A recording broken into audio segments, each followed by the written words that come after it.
En el primer capítulo del Language Assessment Principles and Classroom Practices de Douglas Brown, el autor se encarga de definir los conceptos básicos eh, de la definición de assessing, testing and teaching. Toda la actividad docente de enseñanza o el teaching implica directamente assessing. Él empieza hablando del test. Cuando uno se va entrando en la lectura, descubre que test es una forma de assessing. So, eh, encontramos informal and formal. El test hace parte de lo que es formal y todo lo que puede brindarle al maestro un número que le permita llegar a un resultado final en exámenes finales, y eso hace que sea summative. Mientras que el informal se ve conformado por comentarios, sugerencias que son ya más de tipo formativo. No quiere decir que uno sea más válido que el otro. De hecho, se piensa que el de carácter formativo es más importante en el proceso que el sumativo. Sin embargo, el sumativo es siempre un requisito. Es importante tenerlo porque es la evidencia que le va a permitir al maestro decir: sí, estoy enseñando, esto es lo que estoy haciendo.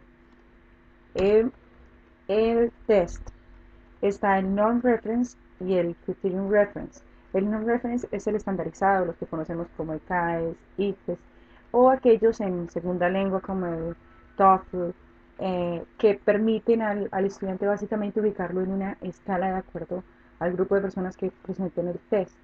So, usted puede, está, si usted está en qué puesto exactamente, quiénes son mejores que usted y quiénes son peores que usted. Mientras que el del salón de clase ya le da al estudiante un feedback, y pues le da también una nota que, como digo, pues es como un test común y corriente como lo conocemos en el salón de clase. En el non reference usted no va a recibir feedback ni nada por el estilo. Todo esto del test se va especificando más adelante: los criterios, la validez, la confiabilidad, todo lo que se tiene en cuenta para diseñarlo. Requiere diseño, tiempo, planeación en general. Eh, Testing. Pues en el caso de la enseñanza de las lenguas, está, se conciben, o sea, han concebido dos puntos de vista. Un, un punto en donde la lengua y todas sus habilidades se dividen en diferentes partes y que pueden ser evaluadas por separado, o una que las integra. En el caso del discreto, pues es el que nosotros conocemos más seguramente por, por la trayectoria que llevamos en la universidad, y es aquel relacionado con el listening, speaking, reading, y después se suma y todo eso. Es importante, dice el autor, porque eh, o sea, es totalmente válido, no se puede decir, porque es bastante criticado en la medida que es muy artificial y todo eso, al separar las cosas así. Pero, por ejemplo, puede brindar información muy valiosa acerca del proceso de aprendizaje de una lengua. Un ejemplo que cita es el de los aprendices de Brasil y de otro lugar que no recuerdo exactamente, pero dice que se puede determinar como por ejemplo, algunas habilidades son más avanzadas en un grupo que en otro. Creo que hace diferencia o lo muestra más en cuanto a, a, a la lengua como lengua extranjera, y tal vez en otra como segunda lengua. Y pues el Integrative dice que a través de un solo examen se pueden evaluar todas las habilidades. ¿Por qué? Porque para hacer una de esas habilidades hay componentes de otras que lo alimentan. Entonces, por ejemplo, hay una teoría o un estudio que habla acerca de cómo se oye, y que para oír, si usted tiene unas buenas bases gramaticales, de escritura y todo eso, le va a resultar mucho más fácil escuchar, porque hay cosas que usted puede inferir, que de pronto a la hora de escuchar no se escuchan bien, pero usted puede realizar ciertas deducciones con el conocimiento que ya posee, para inferir un poco, concluir o tratar de saber qué es lo que se dice cuando usted escucha.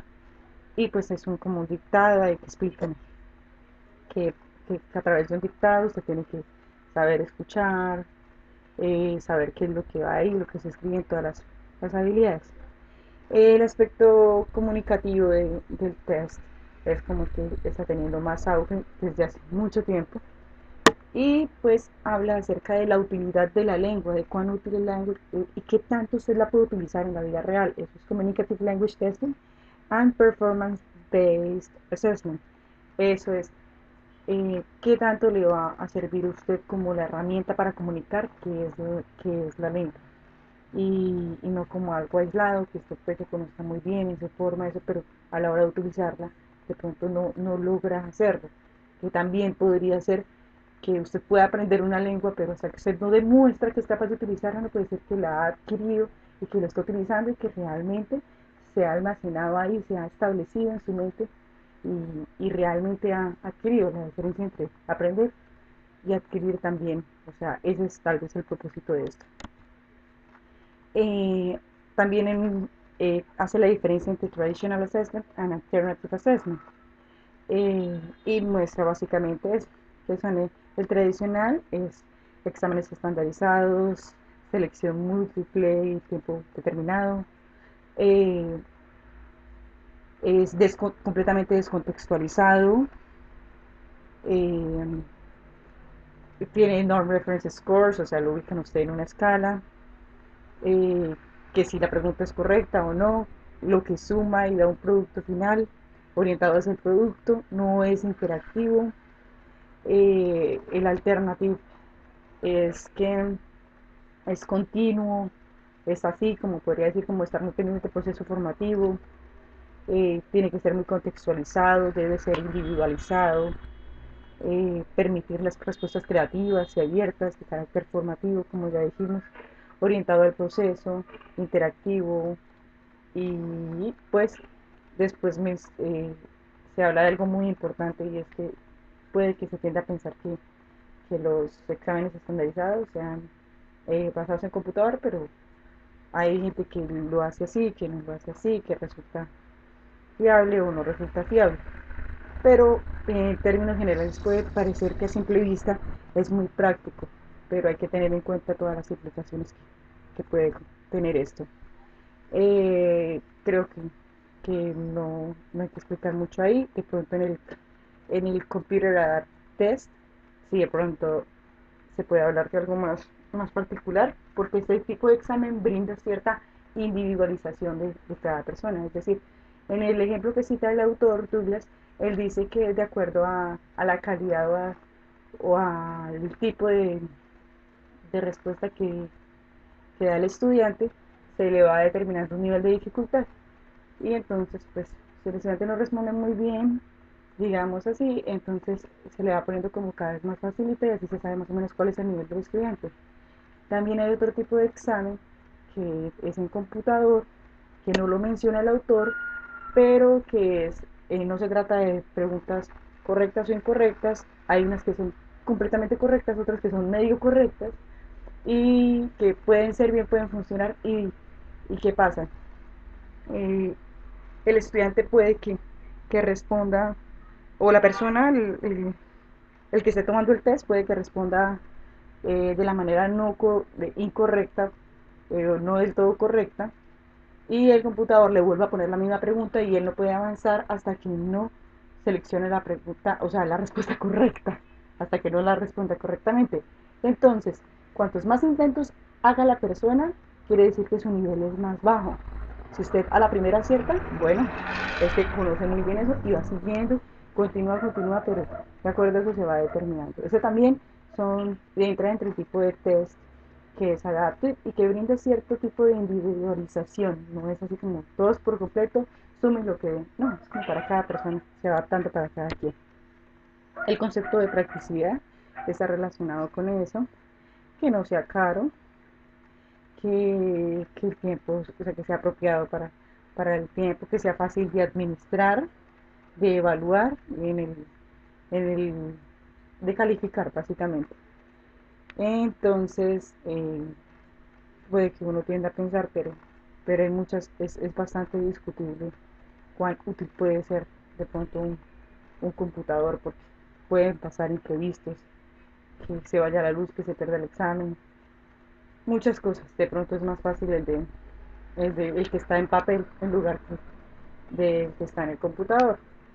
Pero también depende del tipo de preguntas que usted formule, los contenidos que tome, qué tan extenso sea y todo eso y el criterio que usted tenga. Después empieza a hablar de la confiabilidad del examen, de sus resultados, básicamente.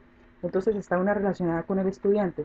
Si el estudiante está, su estado de ánimo, su motivación en ese momento es la mejor, pues seguramente sus resultados van a reflejar más lo que se encuentra en su mente, lo que él ha aprendido durante todo el proceso.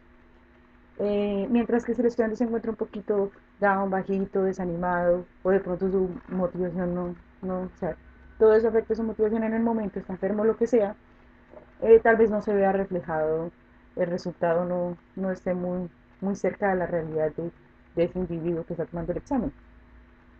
La tasa de confiabilidad puede ser inter, que sea entre dos o más evaluadores, o intra. Entonces, la intra se da solamente en un evaluador. La inter está en que las personas que están implementando un examen, cuando lo vayan a calificar, cuando lo vayan a administrar y todo eso, se están utilizando los mismos criterios para hacerlo.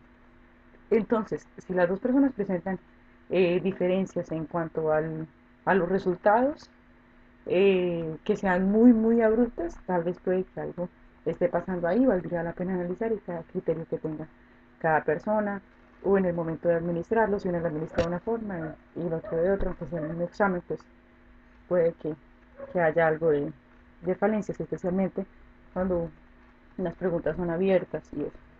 Y la intro está relacionada con una persona y cómo la persona está calificando sus exámenes. Por ejemplo, si yo tengo muchos exámenes, que son, tengo 40 exámenes, ya por ahí en el 35 o incluso antes, ya estoy muy cansada, muy agotada y ya no quiero saber nada más y califico de pronto ahí. Lo más recomendable es revisar, tomar uno al azar de pronto y estar pendientes de que se esté calificando bien o incluso recalificar o calificar en un momento en el que usted esté relajado, tranquilo y en un ambiente idóneo para hacerlo. Entonces, de esa manera se puede garantizar que los resultados también estén reflejando lo que realmente hay, o sea, lo que realmente se quiere evaluar. Y eso depende totalmente de los calificadores, mientras que el otro depende del estudiante. Durante la administración del test es importante el contexto, cómo se encuentran los estudiantes, que si están cómodos, todo eso, todo lo que tenga que ver con la administración, el contexto eh, donde, donde se toma un examen, eso es la reliability en test administration. Y test reliability es todo lo que se reduce al test, que si la copia está clara, que si las instrucciones son claras. Entonces también ahí depende. Si el test es muy confuso, pues seguramente es, entre comillas, culpa del test los resultados, que puede que no sean los mejores. O que, como dije, no reflejen la realidad del estudiante. La validez que tenga un examen puede estar relacionada con el contenido. Puede ser directo o indirecto. Lo mejor es que sea directo, que si el contenido dice que tiene que hacer algo, se le ponga directamente a hacer. Eso está relacionado con los objetivos del curso. O indirecto, que también se evalúe de manera indirecta. Pero pues se puede hacer de las dos formas, pero tiene que obedecer el contenido del examen a lo que se ha visto en el curso y a los objetivos del mismo. El que está relacionado con el criterio está concurrent and predictive. El concurrent es que si el estudiante le va bien en el examen, él puede demostrar que, a diario, que también es bueno para la lengua. El que es predictive, que usted puede predecir el éxito de una persona en el futuro, de acuerdo con el examen.